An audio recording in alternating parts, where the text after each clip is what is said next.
Hello friends, assalamu alaikum. Welcome back to our channel Traditional அடுப்பங்கரை. இன்னைக்கு நம்ம பிரியாணிக்கு தால்சா எப்படி செய்யறதுன்னு தான் பார்க்க போறோம்.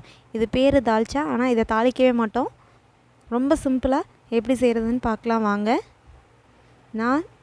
நான் பிரியாணி கூட செய்த தால்சாவை தான் இன்னைக்கு உங்க கூட ஷேர் பண்ணியிருக்கேன். அதுக்கு எலும்பும் மாங்காயும் தான் ரொம்ப டேஸ்ட் தரக்கூடியது. இது ரெண்டும் கண்டிப்பா சேர்த்தே ஆகணும். வாங்க இப்போ எப்படி செய்யறதுன்னு பார்க்கலாம். ஃபஸ்ட்டு குக்கரில் எலும்பை ஃபஸ்ட்டு தண்ணி ஊற்றி வேக வச்சு எடுத்துக்கலாம். எலும்பை குக்கரில் சேர்த்துட்டு இது கூட ஒரு பிஞ்ச் இஞ்சி பூண்டு சேர்த்துக்கிறேன். இப்போது மஞ்சத்தூள் ஒரு ஸ்பூன் இது கூட சேர்த்துக்கலாம். கொஞ்சம் இது கூடவே உப்பும் சேர்த்துக்கிறேன்.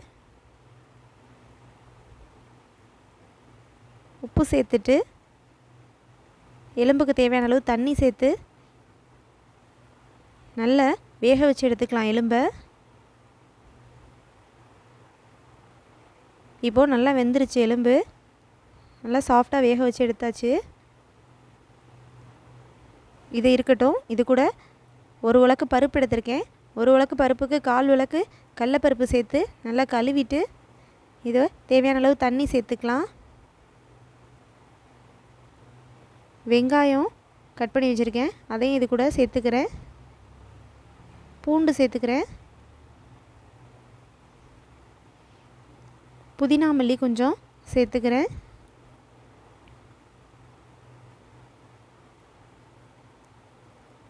இது கூட ஒரு 4 தக்காளி கட் பண்ணி வச்சுருக்கேன், அதையும் சேர்த்துக்கிறேன்.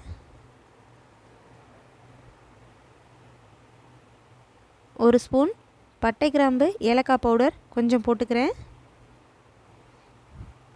எலும்பு வேக வச்சுருக்கோம் இல்லையா தனியாக, அதையும் இது கூடவே சேர்த்துடலாம். ரொம்ப சிம்பிளாக செஞ்சிடலாம்.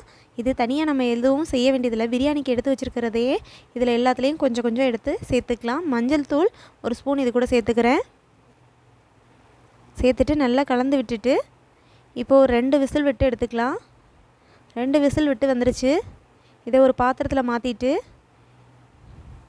வேக வச்சுருக்க பருப்பில் ஒரு கரண்டி மட்டும் குக்கரில் சேர்த்துட்டு அது கூட ஒரு 4-5 கத்திரிக்காய் இந்த மாதிரி நீட்ட வாகல கட் பண்ணிட்டு சேர்த்துக்கிறேன். இது கூட மிளகாய்த்தூள் ஒரு 2 ஸ்பூன் சேர்த்துக்கிறேன். சேர்த்துட்டு கத்திரிக்காயை வேக வச்சு எடுத்துடலாம். தேவையான அளவு உப்பு சேர்த்துடலாம். சேர்த்துட்டு கத்திரிக்காய்க்கு ஒரு விசில் போதும். இதையும் வேக வச்சு எடுத்துடலாம்.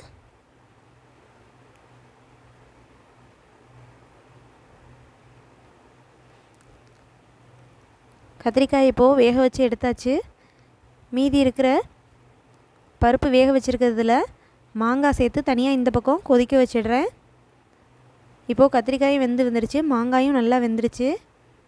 இப்போது இது ரெண்டையும் ஒன்றா கலந்துட்டு புளி ஊற வச்சுருக்கேன், அதையும் இது கூட சேர்த்துடலாம்.